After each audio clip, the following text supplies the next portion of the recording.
이 금융감독원장 하는 시절이 한 5년 이렇게 흘러간 것입니다만은 당시에도 이 서민금융 이슈가 우리 경제에 큰 화두고, 또 우리가 더 길게 보면 2008년에 글로벌 금융위기 이후에 금융 양극화라든지 소외 문제가 전 세계적으로 또 큰 그 이슈를 몰고 왔습니다. 그래서 지난 4년 전에 대선 때도 이 서민금융에 관한 각 후보님들이 이 공약을 많이 내놓고 했습니다. 그런데 사실 한 4년 넘게 세월이 흘렀습니다만 그때보다 지금이 서민들의 경제 상황이 더 나빠졌다고 하면 더 나빠졌는데, 이 서민금융에 관한 이슈가 지난 몇 년 동안에 그렇게 관심 있게 논의가 되지 못한 건 아니냐, 이런 생각을 합니다. 특히 이제 최근 몇 달 동안에 이 뭐 탄핵이라든지 대선 뭐 이런 문제, 또 사드나 안보 이런 큰 우리 정치적 이슈나 안보 외교 이슈에 묻혀가지고 우리 경제 이슈, 특히 또 서민들의 삶에 관한 이슈에 대한 그런 논의가 이 언론을 통해서 또 우리 정치권에서 조금 활발히 논의되지 못하고 있는 것에 대해서는 좀 안타깝게 생각합니다만, 오늘 마침 국민일보에서 이런 시기에 또 새삼스럽게 서민금융이란 이슈를 갖고 우리가 다시 이렇게 세미나를 하게 된 것은 저는 굉장히 의미가 있다고 이렇게 생각하고요. 우리 정무위원장님도 오늘 축사에 오셨고, 또 우리 또 정무위원회 간사로 계시고, 또 국회 또 수석 부대표 계시는 우리 김관영 의원님 오셨기 때문에 무엇보다도 저는 앞으로 서민금융에 관한 여러 가지 이슈를 다시 좀 재점화하고 또 새로운 방향으로, 또 우리 조금 전에 우리 김관영 의원님 말씀하시는 패러다임 전환이라는 것에 대해서는 저도 내용을 다 읽어봤고, 또 오늘 또 좋은 말씀을 들었기 때문에 100%또 공감하고 그런 방향으로 나가야 된다고 저는 굳게 믿습니다. 사실 서민금융을 5년 전에 저도 감독기관에 있을 때 많이 다뤄왔습니다만, 이 서민금융이란 이 금융의 영역과 또 이 복지의 영역이라는 게 굉장히 좀 중첩되는 부분이 있기 때문에 금융의 영역에서만 서민금융 문제를 다루는 데는 어떻게 보면 좀 한계가 있다. 그래서 우리 김 의원님 말씀하신 대로 서민금융이라는 것은 금융 문제로만 해결하기는 어렵고, 이 자활, 또 근본적인 일자리 창출을 통한 소득 창출, 이런 것을 병행해야지만 지속 가능한 문제 해결이 되고 금융의 부담도 줄일 수 있지 않냐, 그런 생각을 합니다. 그래서 오늘 제가 그동안의 서민금융에 관해서 좀 평가라든지 앞으로 개선 방향을 간략하게 제가 나름대로 메모를 했습니다. 사실 서민금융이라고 하지만 뭐 학문적으로 서민금융이란 그런 내용은 없습니다만, 우리가 소위 말하는 금융에 소외받고 있는 분들을 위한 금융이다, 이렇게 보면 전체 금융권을 통틀어서 보면 우리가 6등급이야 약 한 874만 명이 제대로 합리적인 취급을 못 받고 있다, 이런 측면에서 우리가 그분들에 대한 시장의 원리 하에서도 정보가 제대로 공유돼서 합리적인 대우를 받게 하는 것이 서민금융의 어떤 영역, 우리가 앞으로 개선해야 될 분야가 아닌가 이런 생각을 하고요. 지금 우리가 한계 가구라 할까요? 이 금융시장에서 자체적으로 우리가 이 부채를 상환하기 어려운, 또 현실적으로 시장에서 돈을 빌리기 어려운 이런 한계 가구, 이런 분들에 대한 어떤 대책을 마련하는 부분이, 이 부분은 이제 정부의 어떤 정책적인 지원이 같이 우리가 연계돼야 될 부분이 아닌가 해서 크게 보면 이런 부분을 대상으로 한다, 저는 그런 생각을 합니다. 그 서민금융이 왜 이렇게 중요한가 하면 이제 저성장 고령화라든지 또 최근에 이 1,300조가 넘는 가계부채 문제가 심각하게 대두되고 있고, 미국이 금리 인상을 하면 결국 국내 금리도 인상될 수밖에 없다. 그래서 지난 몇 년 동안에 저금리 하에서 과다한 부채 증가가 있었기 때문에 앞으로 몇 년 후에 또 한 번 우리가 가계부채에 대한 구조조정이 필요한 시기가 다가온다.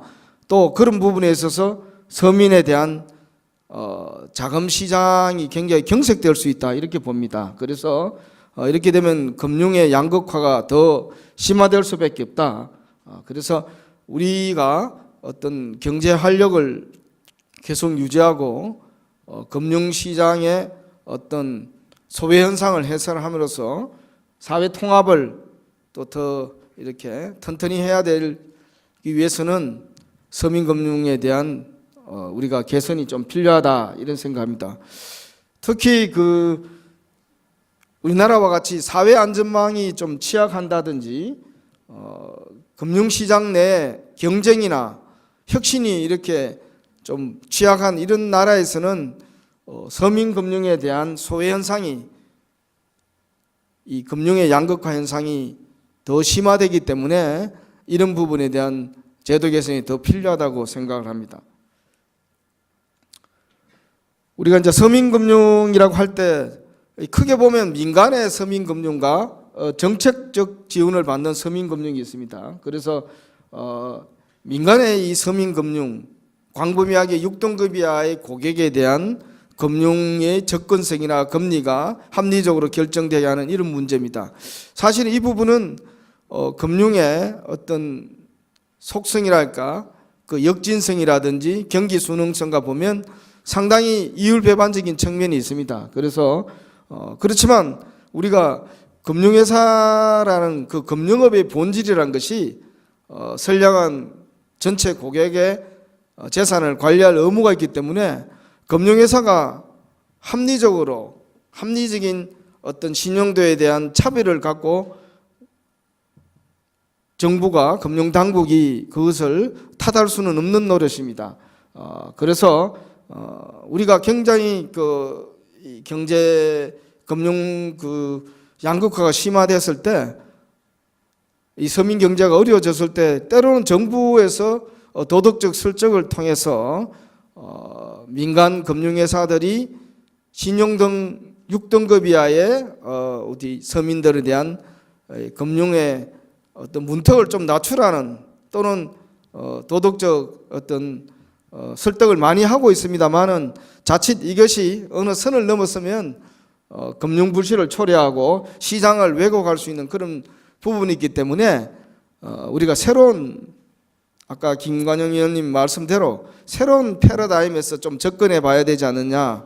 이 서민금융 활성화한 것은 결국 경쟁과 혁신을 통해서 서민금융이 보다 원활하게 할 수 있도록 문턱을 낮추는 방식으로 접근을 해야 된다, 이런 생각을 합니다. 그리고 정책성 서민금융의 경우에는 이 부분은 사실은 근본적으로 아주 취약한 한계 가구에 대해서는 민간 금융회사들이 취급하기가 구조적으로 어렵습니다. 시장 원리에 따른 접근이 어렵기 때문에 이런 부분에 대해서는, 그렇다고 정부가 이 부분을 전혀 외면할 수 없다. 재정에서 사회 안전망으로 이 부분을 취급해야 되지만 아직 우리나라의 경우에는 이 부분이 완벽하지 않기 때문에 정부가 보정이란 이런 방법을 통해서 정책적 서민금융을 민간금융회사가 취급할 수 있도록 유도를 하고 있습니다. 그러나 이 부분도 우리가 자칫 과도한 보정과 같은 지원은 도덕적 해이를 유발하고 또 하나는 금융불씨를 초래할 수 있다, 그런 생각을 하고요. 결국은 이런 정책적 서민금융이 지속 가능성이 있기 위해서는 엄정한, 아까 김 의원 말씀대로 빅데이터를 통한 철저한 분석과 선별과 사후관리가 필요하다. 그리고 서민금융 그 자체만 가지고는 한계가 있기 때문에 자활이라든지 어떤 복지와의 연계하는 프로그램이 필요하다, 이런 생각을 하고 있습니다. 지금 민간 서민금융의 당면 문제라는 건 아까도 말씀드렸듯이 결국은 이 금융회사들 간의 경쟁과 혁신의 부족으로 대출금리가 근본적으로 내려가는 데는 한계가 있다, 이런 생각을 합니다. 그래서 이런 부분은 결국은 인터넷 뱅크라든지 P2B 대출과 같은 핀테크의 어떤 확산은, 그리고 이런 핀테크가 국내에서 활발하게 육성될 수 있게 하기 위해서는 규제 완화, 아까 의원님들께서 말씀하셨듯이 금산분리 문제뿐만 아니고 각종 개인정보 보호에 관한 이런 규제를 풀지 않으면 이런 우리 금융권의 경쟁과 혁신이 일어나기 어렵다고 생각을 하고요. 또 지금 은행권과 비은행권 간에 비합리적으로, 물론 금리의 격차가 있을 수밖에 없습니다만은 지금은 시장 단절이 이루어질 정도로 금리가 비합리적으로 되어 있다. 그래서 이런 부분은 결국은 핀테크라든지 금융혁신을 경쟁을 통해서 또 소비자에 대한 정보 비대칭 문제를 해소함으로써 이런 문제를 해소해 나갈 수 있다, 이런 생각을 합니다. 그리고 지금 예를 들면 대부업체, 이런 우리 금융권에 있는 일부 업체의 경우에는 사실 신용도를 고려하지 않고 획일적으로 최고금리 수준에 육박하는 대출을 하고 있습니다. 그래서 이런 부분은 좀 더 신용도를 고려한 대출이 일어날 수 있도록 좀 유도해 나가야 되는데, 사실 대부업체들이 과거에 보면 이 대학생 청년들에 대해서 굉장히 높은 신용 금리를 적용하고 있습니다. 그래서 이런 부분은 우리가 금융 교육 또 금융에 대한 지적 능력을 우리 국내에서 키워서 스스로 방어할 수 있는 능력을 좀 높여 나가야 된다고 생각하고요. 또 서민금융 이 범죄, 이런 부분이 경제가 어려워지면 앞으로 증가할 가능성이 있습니다. 그래서 이런 부분에 대한 것도 앞으로 좀 대응을 해 나가야 된다 생각하고요. 우리 그동안의 감독 당국이 지난번에 IMF, 우리가 97년에 IMF 사태 이후에 금융회사에 대한 여러 가지 세금 투입도 있었기 때문에 우리가 은행이라든지 이 금융권의 건전성 강화에 굉장히 많은 어떤 정책 감독의 목표를 두고 있습니다. 그러나 앞으로는 우리가 우리 영국 금융감독청처럼 경쟁과 혁신을 감독에 주된 어떤 목표를 삼고 나가야 되지 않느냐. 그래야지만 금융회사들의 어떤 경쟁 촉진을 통해서 경쟁력도 높여지고, 또 한편으로는 소비자들에게 대한 후생이나 서민들에 대한 문턱이 좀 낮아지는 결과를 초래할 수 있지 않을까, 그런 생각을 합니다.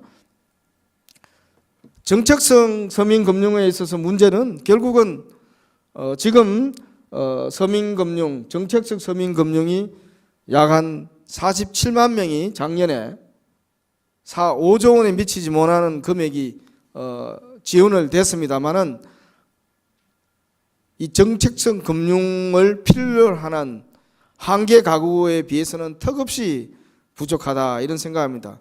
물론 이 부분을 전부 다 충족시키는 현실적으로 많은 돈이 들고 하기 때문에 현실적으로 어렵다고 합니다. 그래서 그런 부분은 민간 서민, 민간의 금융회사를 통한 민간 금융시장 활성화를 통해 근본적으로 접근을 해야 되겠습니다만은, 그러나 현재의 정책적 서민금융도 규모가 너무 미흡하기 때문에 앞으로 좀 더 확대해 나갈 필요가 있다. 그리고 우리가 이제 앞으로 미국 금리 인상이 본격화 되면 가계부채 1,300조가 넘는 다중채무자에 대한 가계부채 문제를 해결하는 과정에서 부채 구조조정되는 가구를 대상으로 하는 서민금융의 지원의 필요성이 앞으로 높아질 수 있습니다. 그런 거에 대비해서도 이런 규모를 좀 더 키워나갈 수 있다, 필요가 있다, 이런 생각을 하고요.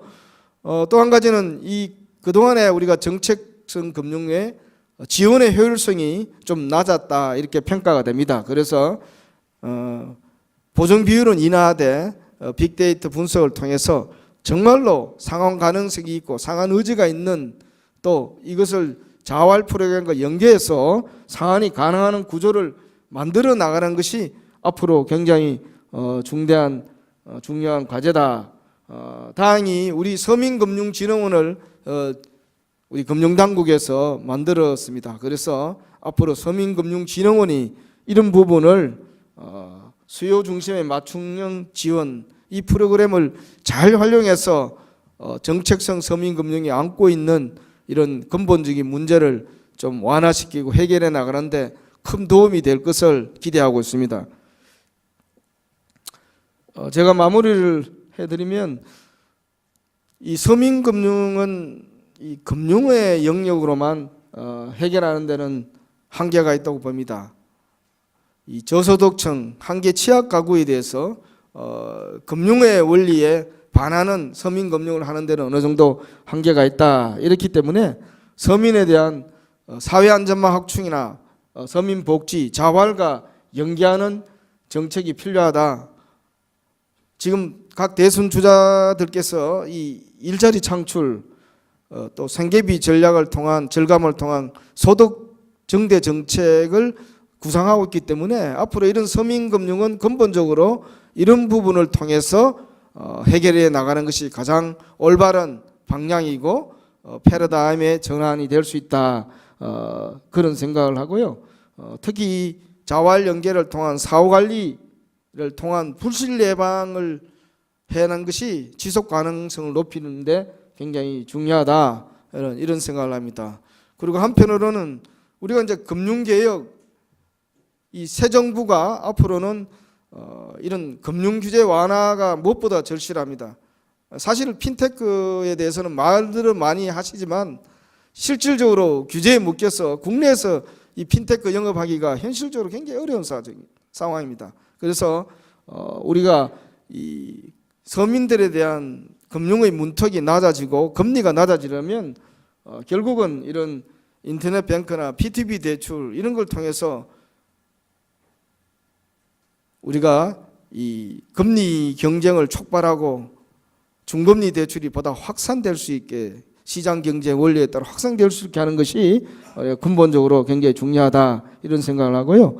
앞으로 우리가 1,300조가 넘는 가계부채 문제를 해결하는 과정에서 우리가 가계부채 대책을 써야 되는데 거기 위해서는 우리가 서민금융이란 윤활유가 이 가계부채 구조조정 과정에서 꼭 필요하다고 봅니다. 그래서 그런 의미에서 지금부터라도 준비를 해둘 필요가 있다, 이런 생각을 합니다. 오늘 이 국회에서도 또 우리 두 분의 중요한 분이 오셨고, 또 각계 우리 정부 당국, 금융 당국에서도 많은 분이 오셨기 때문에 오늘 토론을 통해서 서민금융에 대한 보다 구체적인 해법이 잘 마련될 수 있기를 기대합니다. 감사합니다.